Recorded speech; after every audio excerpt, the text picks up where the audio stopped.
Welcome to Evolvepreneur Podcast Channel. My very special guest today is Joe DiChiara. He reckons I'm going to butcher, so there you go. I've done it already. Oh my God. Welcome, Joe. Wait, say that again. Say that again. DiChiara. DiChiara. That's how I say it.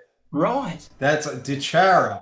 And my daughter came home one day and said, we don't pronounce our name correctly. Oh, is that right? And she's right. It's DiChiara. DiChiara. Yeah. Depends on where you put the emphasis, right? Yeah, So, just say DiChiara. So welcome to the show. So I'm just going to quickly look at your bio, and then we're going to dig into some questions. Okay. So you're an entrepreneur with a CPA license. So you're an accountant and an entrepreneur together, presumably. It's kind of like what I had accounting qualifications. I think it helps to be an entrepreneur with an accountant background. So I think we've got some stuff to talk about. Worked with thousands of businesses across 35 years. And in 2010, after reading The Science of Getting Rich by Wallace Wattles and Laws of Success by Napoleon Hill, he got his answer. Success starts with mindset, a subject that don't teach you CPA school, for sure. And you learn that a true culprit on top of a very overlaying complex system makes it nearly impossible to succeed in business. So your primary purpose is to teach fundamental principles of success. And today we're going to talk about a little bit about that. So welcome again to the show. I'm sorry. I was waiting for more. No, you said so much about it. I was like, oh, wow, this guy sounds pretty interesting. Yeah, he does sound. I'm going to keep the rest for now. Yeah, I didn't put the whole story, which started in my parents' driveway. Right. When I was 10 years old, and I decided to have a casino night. A casino. And I made money. And I said, why do people have a job? So I'm an entrepreneur that just happens to have a CPA license. Yep, something like that. Same principle. I mean, I did accounting when I was working for a bank, and they were paid me to do it. So basically, because you do all this extra stuff, you get paid extra, and accounting made sense for banking. So, but it gave me a solid background on understanding financial reports and understanding how things work from a banking and accounting perspective. And I think that's something that a lot of entrepreneurs don't even get to experience.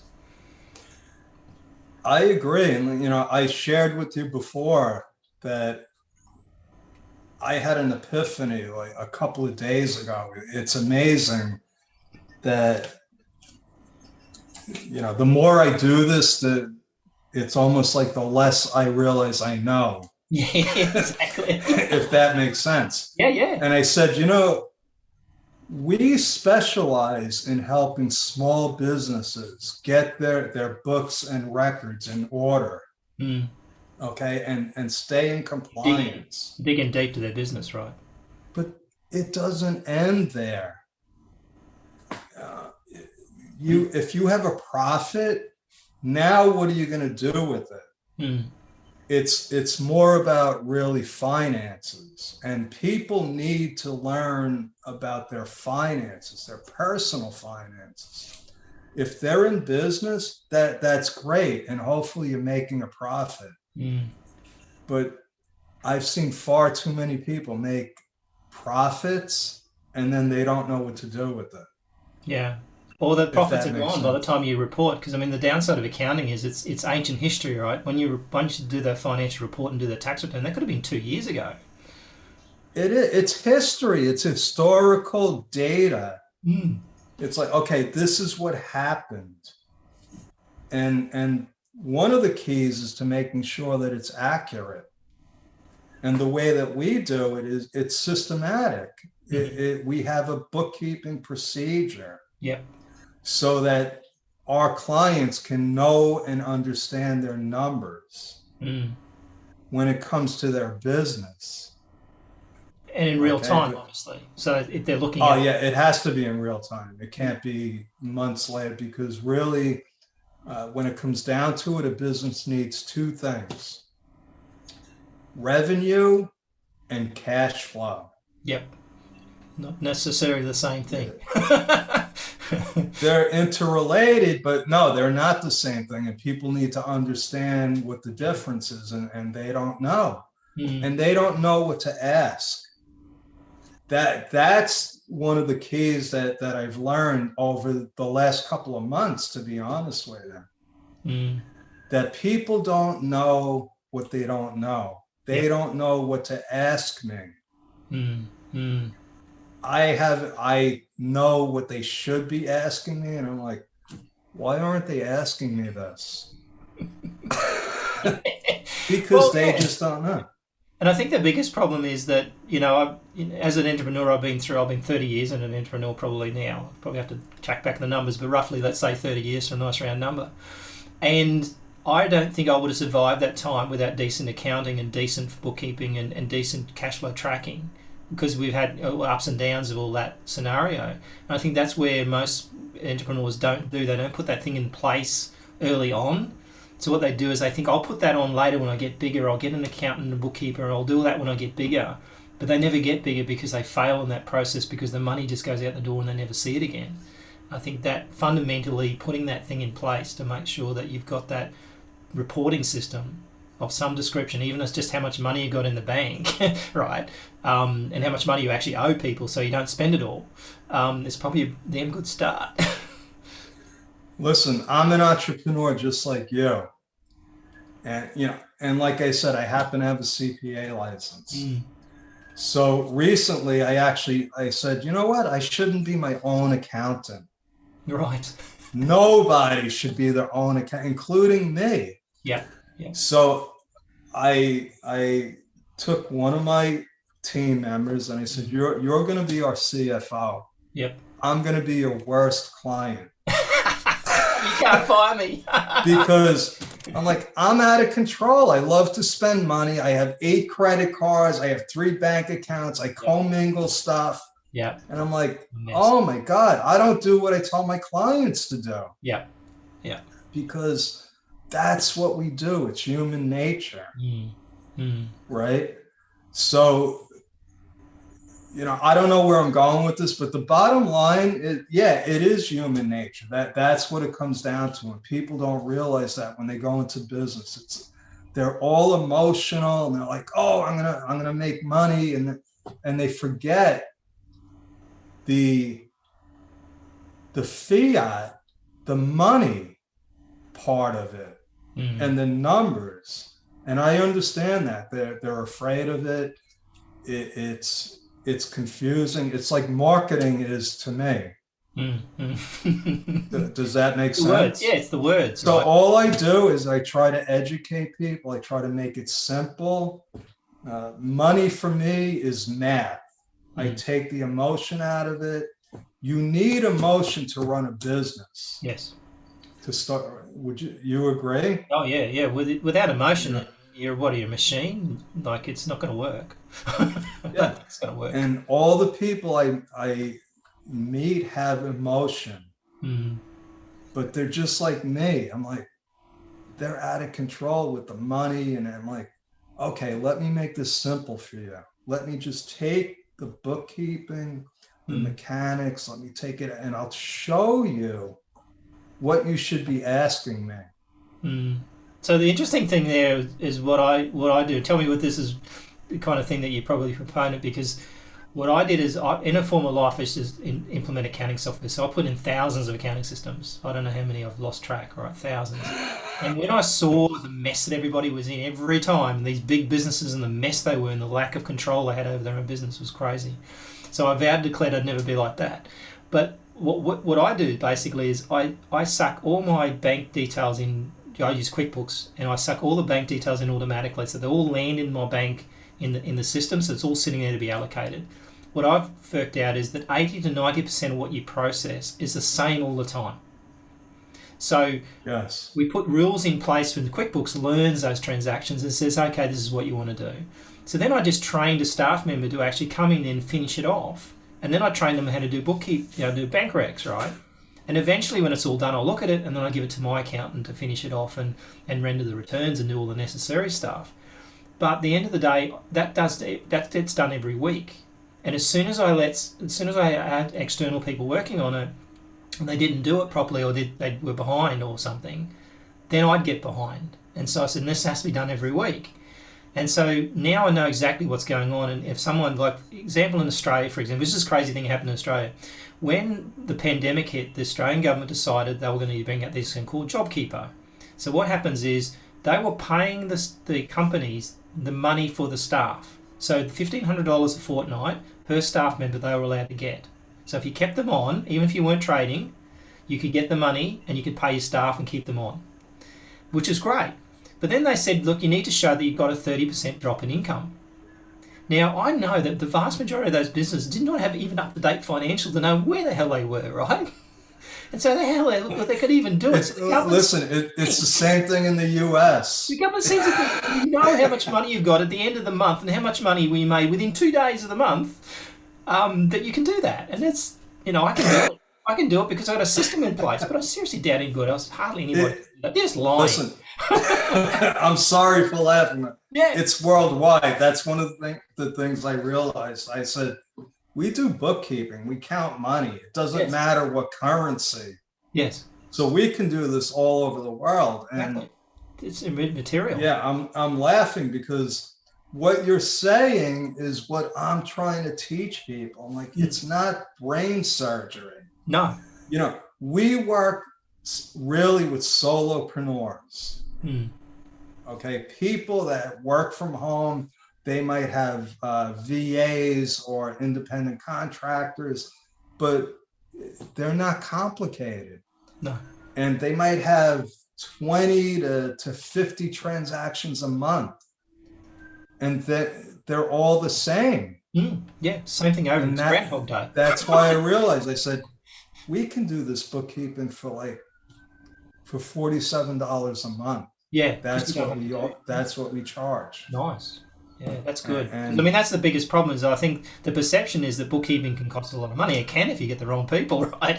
I've got one client that paid something like 20 grand a year to do this accounting work. I'm thinking, that's nuts, right? You don't need to spend a lot of money, but you need to get it done right. And you need to get it done reliably, all the time. And I'm going to ask you and your listeners, what I believe is that small business owners need to know, what is it going to cost me to have all it, because they don't know what I do. Yeah. They don't know the details, the work, there's a lot of checks and balances, right? It took me a long time to figure this out. And what I realized, I said, they just want to know what it's going to cost. Yeah. Yeah. They want, because it's a cost. Accounting is a cost, right? Not an investment in their mind. To me, it's an investment, but most of the time it's a cost to do something they have to do because the government wants them to do it, because they've got to do your tax return. But something really funny about that whole pandemic thing, what I realized was, and it's obviously global, right? Governments don't understand small business. They don't understand the fact that the government actually paid to a small business to pay their wages came a month later after all the small business office associations went to the government and said, hey, do you understand what's going to happen if you send everybody to the dole office, to the unemployment office? You know what's going to happen? And they go, oh, shit, right? We better not do that. And so they brought something out, right? They didn't think of it initially. It wasn't something they just thought off the bat. They didn't. I'm so glad. I'm like, so glad, because you're in Australia, right? You could be in the USA talking about the same thing. It's the same. We have this thing called the PPP loan, and we're still getting it. I'm like, oh my God, they're giving us free money. I got a whole webinar based on grants and getting money from the government. Yeah.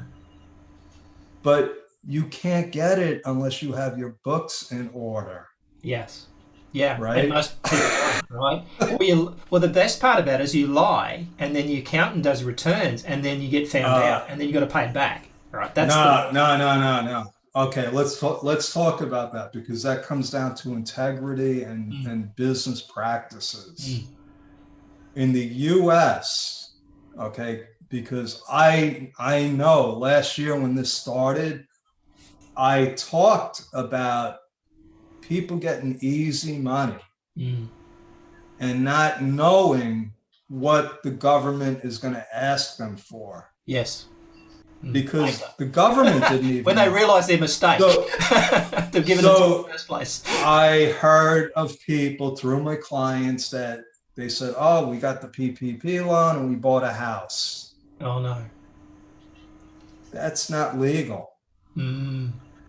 Well, the And government now didn't control what you did there's, with the money, but they certainly wanted to know that you were entitled to it. well, now they're asking for documentation. Yep.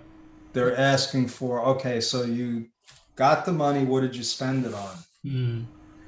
And some people will get in trouble, Big trouble. and Mm. some people might have made mistakes Yep. because they just didn't know. And you know, it's been a bad time. Like, people aren't thinking clearly too. Like, you know, in this situation, because they're worried about stuff, they're not necessarily thinking necessarily logically about it. So they end up doing things. And you know, in Australia, it's interesting, right? JobKeeper was given to all companies under a certain amount, I think billions of dollars, right? So some companies got like hundreds of millions of dollars worth of JobKeeper. Some companies did all right through the pandemic. They actually paid it back. They actually gave the money back to the government, which was very interesting. Not asked. Really? They weren't asked for it. They just gave it back and said, we had a good run. We thought we needed it, but we didn't. So they sent back $2 million and said, here you go, we don't want it. And that's amazing. That says a lot. That says a lot for your country, your people. Yeah, and I think it's a good thing that they pulled together. And I think that's, to me, in any sort of community or any country, this pandemic proves one thing, is how conducive are your community together to work together to get through a problem. Because the only reason you got a community is for that reason. It's not to fight each other or do stuff. It's actually do stuff together and get something good out of it. And I think that it shows in certain countries how, and particularly some of the third world countries, where they really don't have that community aspect in terms of the government side of things. So the government's basically doesn't have a clue what they're doing, or they just basically don't have the money. And so they just let their population, like I've got staff that work in the Philippines, and I said, did the government do anything for you? Nothing. They just locked them down and said, don't come out of the house. That was that. That was their solution to the problem. Don't come out of the house. You know, we have VAs. Half of my team is from the Philippines. Mm. Yeah. And you're right. They did hardly anything compared to what I got and my family. Yeah. And anyone else that just tried in the US. And I think that's the difference. I have to tell you that I'm a little embarrassed by the US handling of the whole thing. Well, yeah, I mean, you should have been on it earlier. You should have handled it better. But it highlights a lot of problems, and in some respects it's a learning curve. And I think America, has learned, from what I can see, has learned a lot out of this. It's like every other country has too. Australia has too. And I don't know what it's like in America with vaccines, but in Australia they've done a very bad job of rolling the vaccine out. And because we don't really need it, we've got barely any cases. So it's not like you've got people, dropping dead on the street because of it. So what's happened is it's low priority. Even though they're trying to roll it out, they're doing it badly. From what I can see in America, they've done a fairly good job of getting the vaccine out, because obviously it's their saving grace in this scenario. You've got to, the way out of this for you guys is the vaccine. It's too late to kind of lock down and stop it. You have to control it, right? I don't know what the answer is, but it really always comes down to the mindset, to be honest with you. So when you tell me that, people in Australia are giving back the money to the government that they got, that impresses me. Yeah, it impresses me. I wish I could, hear those stories in America. And it's just, I'm just putting it out there. I was born and raised here. I'm blessed. I take advantage of all the benefits I can here because that's just the way it is. It's the way you do it. So let's switch gears a little bit here. So if you're a small business operator, what numbers should you be focused on? What sort of metrics should you be looking at doing? What sort of things that they should be watching every week, like a dashboard or something like that? What's your kind of take on what they should be watching? Because they can't watch everything, right? They can't look at everything. Oh no, you have to look at everything. Okay. But you can't. No, so I'm saying you'd like to, but you don't have time to dig into. Thank you for changing the subject. Back to, so what I learned recently. Let me explain something. I owned a job. I was a sole proprietor up until about 18 months ago. And what that means is I really owned a job.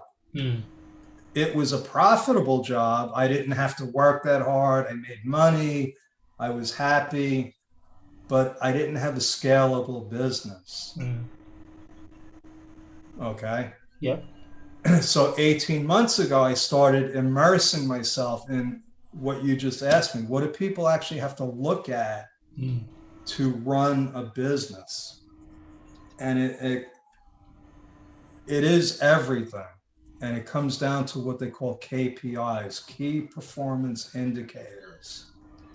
And I used to think that this only applied to big businesses. Yes. Yeah. Okay, you know what KPIs are, right? Yeah. So let's explain what KPI are. Key performance indicators. There's two kinds. There's leading and there's trailing, right? So trailing is like my last 12 months of revenue. Yeah, that's history. And you put that in a spreadsheet and then you say, okay, what am I doing now? And you can see the results, right? So you want to look at things like sales, but what results in sales? There are other things that happen before you have the sale, right? Absolutely. Like how many people do you have in your Facebook group? How many people are on your email list? Yeah. Okay. It's not all about your P&L. You got to look at your P&L also. That's good. Okay. I mean, you got to look at it's an asset. Like we said before, the P&L is history, right? The key performance indicators can show you what to expect. And if there's a problem, if there's a blip in the cash flow. And it's not simple. It's not simple. There's a big learning curve. But anyone can get it. And I think that's the thing. Like if you can delve it into, I don't know, 5 things that you get told every week or every month that you know what's going on, then you can run your business on that. The scary thing that I read recently was that most of these guys who run these big corporations, right, they have the same financial training as you do. So in some respects less. They don't even understand balance sheets. They're running billion-dollar companies off the back of someone else knowing what they're doing. And they're just getting this tiny piece of information that says, this is, the growth rate or something like that.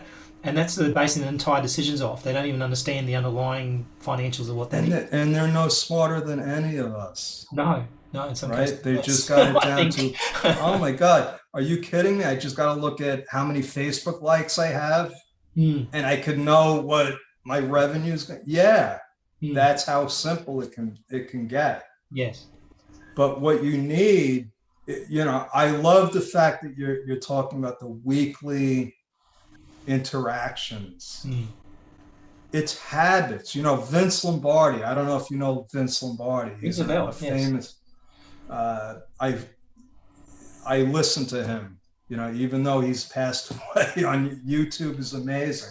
It's amazing legacy, right? It comes down to habits. It's like, what do you do on a daily basis to put yourself in a position to succeed? And the weekly meetings, I don't care if it's with your mentor, your coach, your team, it should be all of that. Because nobody can run a business successfully on their own. Yeah, absolutely. And I think the thing is that what gets watched gets improved too. So what I found is you can say you want these financial figures and then you don't get them and then you don't push for them. So they get off the hook. So if you don't get what you want and then you end up saying, okay, well, I'll let it go now. Well, it can't be that important. He didn't push for it. And just yesterday I was talking to my person that does the accounts and I said, where's the age analysis? I want to see what's going on with the customers because some cases what happens is we mostly paid in advance. But if someone's not being billed for something automatically and it didn't come through, we need to catch that up. And he hadn't done it for a little while. And I said, dude, this is the reason why we do this, right? This is why we reason to do it every week. And that was my mistake because I hadn't been pushing it because I've been busy with a lot of other things and I got out of the habit of asking for that figure. And then, of course, he just got out of the habit of giving it to me. And so then suddenly there was a ramifications of that because we found a couple of customers who were a bit behind. And so we rebuilt and we caught up. But that was a cash flow thing. That even though it was only small, a few $100s, that has a big impact if it had zeros on the end of it. I hear you. I love the way that you run your business. It's a moving target. Yes. That's what people have to understand. There's mistakes. Just being on Zoom, they change the buttons all the time. Yeah, I know, it drives me nuts because I try to find a button to do something. And I'm like, okay, so I'm constantly, one of my coach, okay, the guy who runs $100 million business, and he says, go through your credit card statements. Yes. And every month I find like $15, $10 that I signed up for something that I'm not using. Yep. And it adds up. I got a little tip there for that. I got a bank. One of my bank credit cards is like one of these cards the bank issues you. That's basically it's got zero. You can't. Most credit cards let you go over 10 or 20%, right?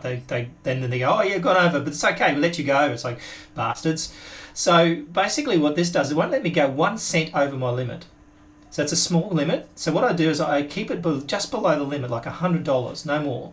And then I put all my subscriptions and all my recurring billing on that. So every time they try and bill me, I get an alert to say the billing didn't go through. And then I go, what was this for? And then I top it up. And so I love that. I love that. Right. I have to have you on one of my workshops just to talk about that, because that's a great strategy. That's why I did it, because you know what happens also? Your credit card gets frauded. That particular credit card was frauded 3 times in 18 months. So what it means is that when you have to change your subscriptions, you have to change it all again, right? And so it was driving me nuts. So by this way, they can't fraud it because they can't get over the limit. Why banks don't issue these sort of cards, I don't know, but anyway. So things like this are the things we want to teach people. Yeah. Actually, there's a new company that I'm using called TransferWise, or it's called Wise now. And you can have virtual credit. Yes. You can have virtual credit cards with virtual limits. So you can actually set up your own kind of cards for different purposes and then set a limit as well, which means that they can't go over that limit. Oh, wow. I got to try. I use that to pay some of my VAs. Oh, okay. Yeah, well, it's got a whole virtual credit card thing where you can actually have 3 virtual credit cards per user. So you can actually issue them to staff members so they can spend like $50. Really? $50. Okay, is this being recorded? I Yes. need to have we need the transcript. I'm going to give it to my VA and we're going to set this up. Yeah, because things like that, I think what happens is being careful with your money. And I think something we talked about just before the show was hanging on to the money, right? Because I think what happens is I figured out that I've probably $30 million has slipped through my fingers over the last year. If it was $1 million a year, it's probably conservative. That slipped through my fingers, and I never got to hang on to it. I think, and part of the problem is that you're always looking for the next growth rate, the next thing. So you reinvest the money back into that. But the reality is that you should have a side gig or some other way of keeping that money, right? Because otherwise what happens is the business will consume it, no matter how big or small your business is. It'll consume everything you've got. I think, I'm being transparent, and I say I love spending money. I'm an entrepreneur. Yeah, for sure. Forget that I'm a CPA. I'm an entrepreneur first. Yeah. And when I looked at my financials, I'm like, oh my God, I need to be held accountable. Mm. I need to look at my numbers. Yes. I need to do the same thing that you do. Mm. And I haven't been doing it. Mm. Mm. And I'm not ashamed to admit it. I'm like, this is what entrepreneurs do. Yeah, you're not there to save money. Like I always say to business people, you can't grow a business by saving money. Yes, you can save cash flow and reserve it for something else, but the reality is you can't. You have to grow. You have to get more money in, ultimately. I think the bottom line is, the point I'm trying to make is, even me, with all of my knowledge, CPA experience, I can dissect numbers. I can, create computer programs. I need somebody else to look at my numbers. And call you out on it, right? From a scientific standpoint, and say, like, why did you spend $500 on QuickBooks training? Yeah. When we didn't need it. Yeah. Because the biggest thing with entrepreneurs, right, they're easy to sell to. right? I'm like, well, I thought it was helping my staff, my Yeah. team, and I thought it was helping somebody that I respect that teaches it. Mm. And I'm like, but it wasn't needed. Mm. I could have just donated the $500 to a charity.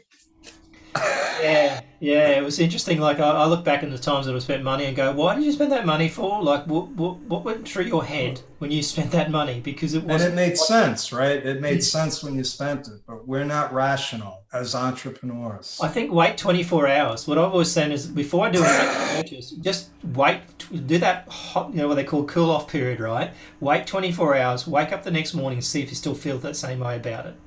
Well, honestly, what I did was I said, I'm not spending any money. I'm going to put it through my CFO. Yeah. I'm like, yeah, you approve it. Yeah. I said, this is what I need as a salary. Just pay me my salary and let's run the business. Yeah. Don't let me just wildly spend money. And that separation, right? That separation of paying it's accountability. Yeah. It's accountability. Everybody's got to be accountable. Yeah, and I think that's a danger. No matter what, business, is that you can get away with it. You can lie to yourself. You can trick it into thinking, well, okay, well, it's all right. It's my money, right? And I honestly, I think entrepreneurs lie to themselves. Sure, absolutely. They lie, especially brand new entrepreneur. You're a road warrior. You've been around a while. What I see, I work with a lot of brand new entrepreneurs.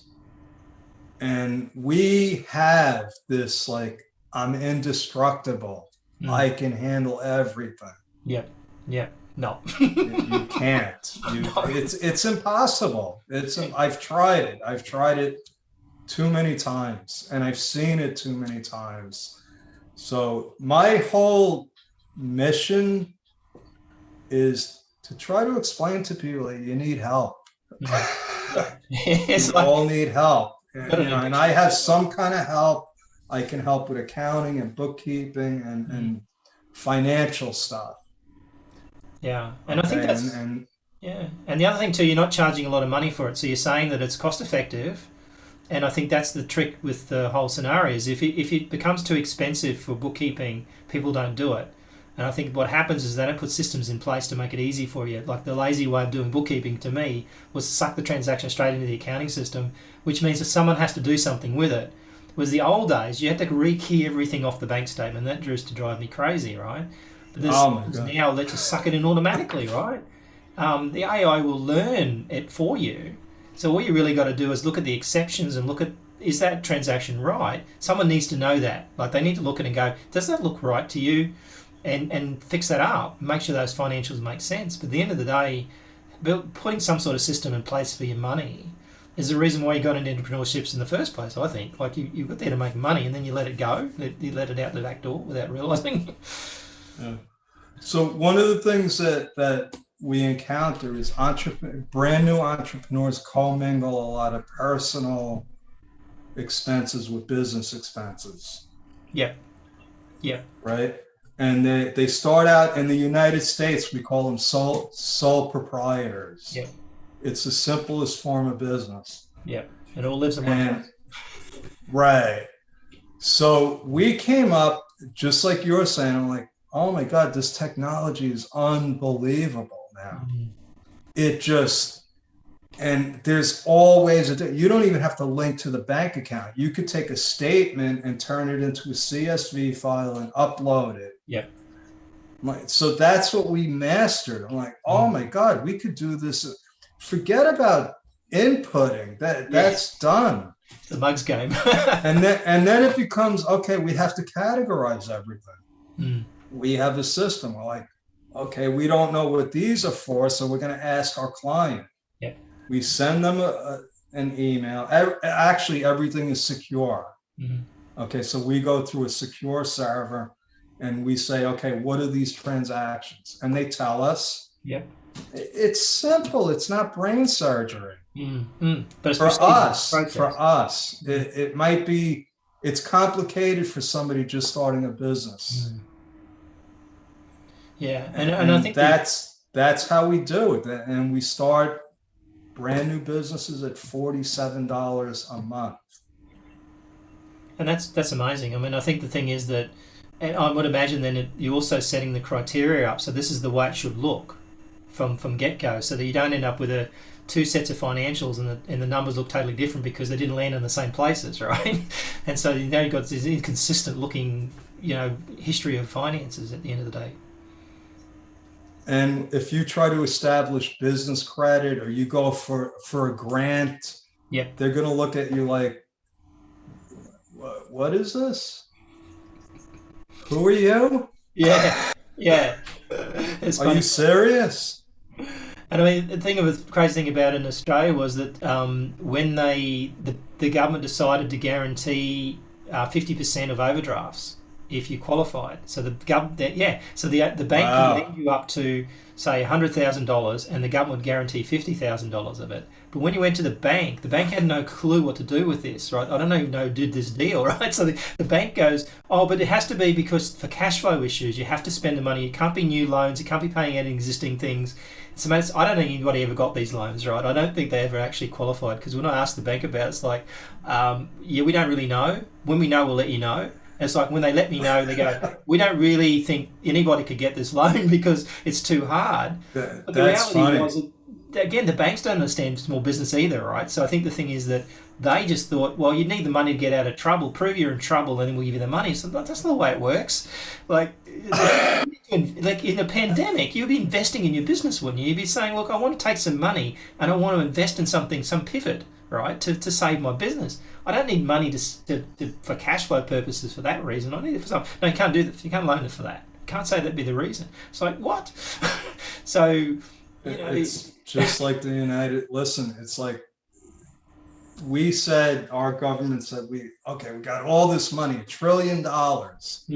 And then they're like, we don't know how to give it to you. Well, I saw a list of that. It's quite funny. It was like everything on the list had nothing to do with the pandemic. Everybody had got the money, had nothing to do. It's total chaos. And so I think the thing with small businesses, you got to understand that the banks and the government's not there to help you. Ultimately, right? They're to benefit from what you do. Don't expect them to tell you what to do and necessarily control what's important. Is that how it is in Australia? Because ultimately, yeah. I mean, they pretend. They pretend to understand you. They pretend to say they like it. They don't support small businesses. No. I've been through it. They really don't care. It's it's not like I'm from the government and I'm here to help you. I don't know what it's like in the States, but if you were an employee of me, you could go to the bank and get a housing loan. If I go to the bank and ask for a housing loan, I can't have one because I'm self-employed. But I'm the same business.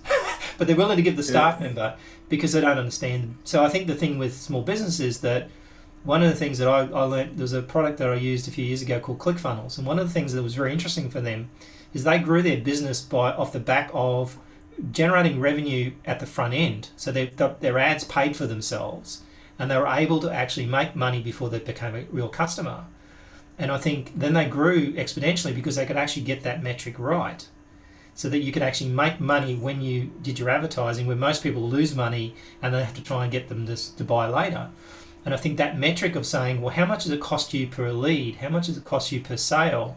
And then how much money you're making per interaction or, that scenario is important metrics, because if you can get that right, you can actually have costless customers. That's really interesting. I know about ClickFunnels. I didn't know that they came up with that strategy. Because they didn't have any investor money. They didn't actually take on any investors. They actually self-funded it from their own cash flow. But I have one of my mentors, John Limbacher. He runs a company called Internet Dominators. Guy's off the charts, intelligent. And he stresses, like, if you know how much it costs you to get a customer, it's just math. Yeah, you got to. If ClickFunnels said, "Oh, we can get paid before they become a customer," oh my God, that's how they became ClickFunnels. Yeah, that's how they did it, because they would come and give a book away for free and then upsell you into something else, and then you'd come over the $150 purchase because you bought the book and other things, and then you still weren't a ClickFunnels customer at that point, right? You'd bought something, You bought an information product that cost them nothing, but they're making money out of that process. It's brilliant. It's brilliant. And that's why I tell people, I do a thing. I said, there's 3 questions that you have to answer. What are you selling? Who are you selling it to? And what problem are you solving for them? Yep. Okay. Yeah. If you can't answer those 3 questions, you have a problem. So what's his name? Russell Brunson, I think. Yeah. So he said, hey, these people need a sales funnel. Yes. Yeah. And I'm going to get them to pay for it before I even get them as a client.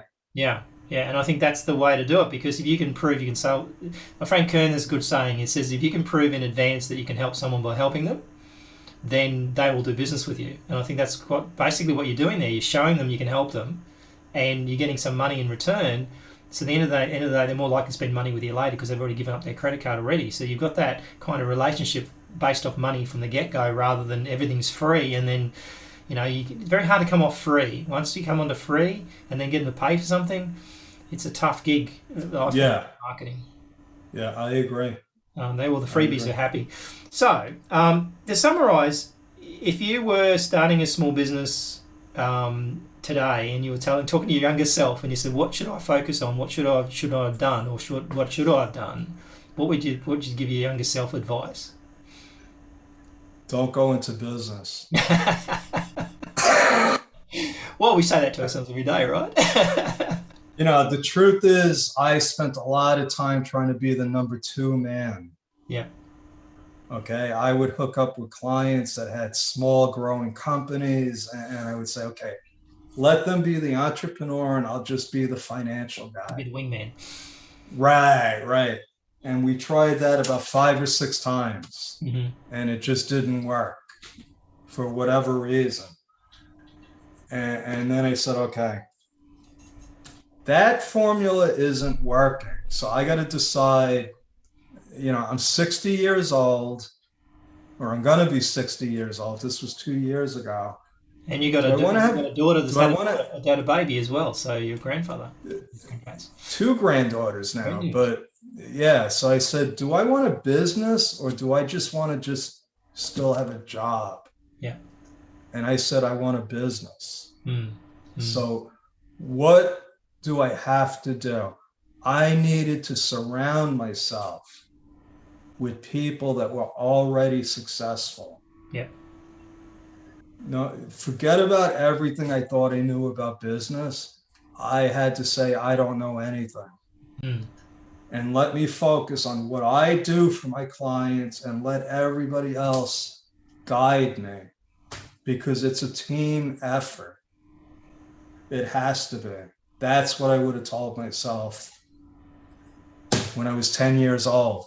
It takes you a long time to learn this stuff, right? It's the most obvious. Well, my parents shut me down after one night. One successful night. I could have been a casino owner. Yeah. I didn't surround myself with the right people.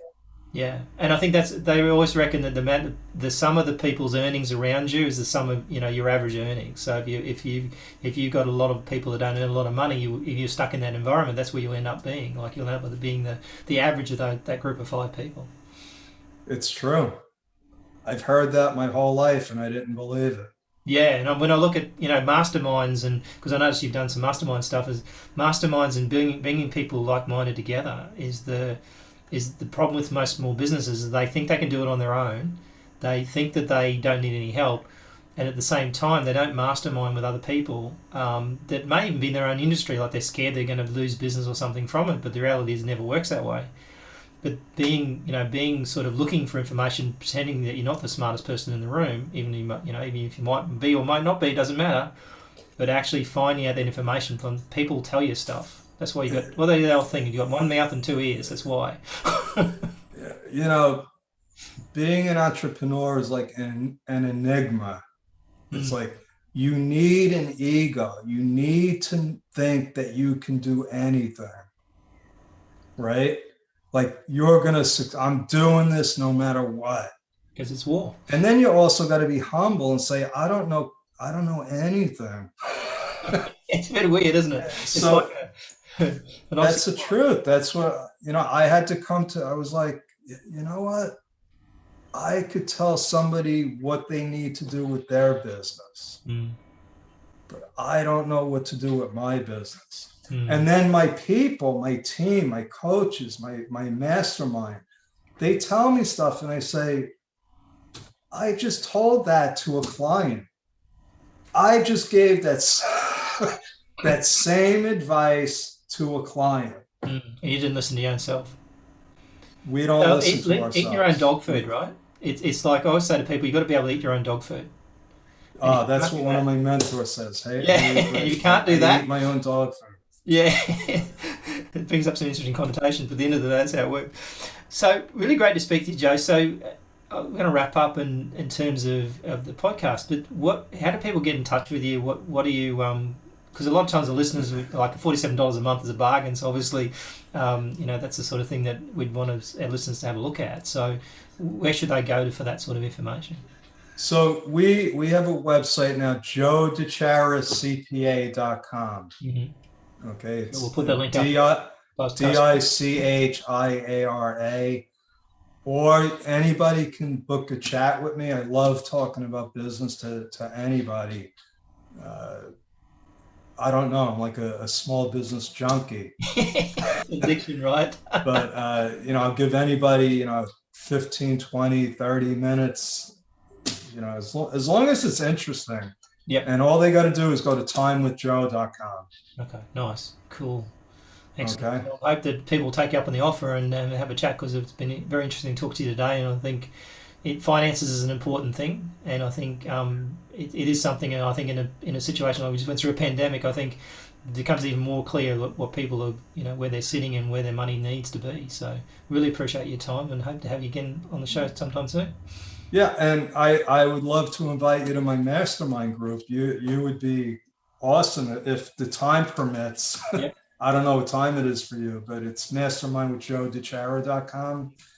And because you have a whole different, you actually have the same perspective on this as we do, and you're on the other side of the world. So it's amazing how people connect up, right? It's the same. And I think if someone has the same feelings and ability, then it must be true. Right? It helps everyone. I believe it helps everyone, because they say, "Oh, it's not just me." Yeah, exactly. Yeah. I'm not the only one going through. The only one with this disease, right? Yeah. Disease of entrepreneurship. Cool. Thank you, Joe. And okay, this has been awesome.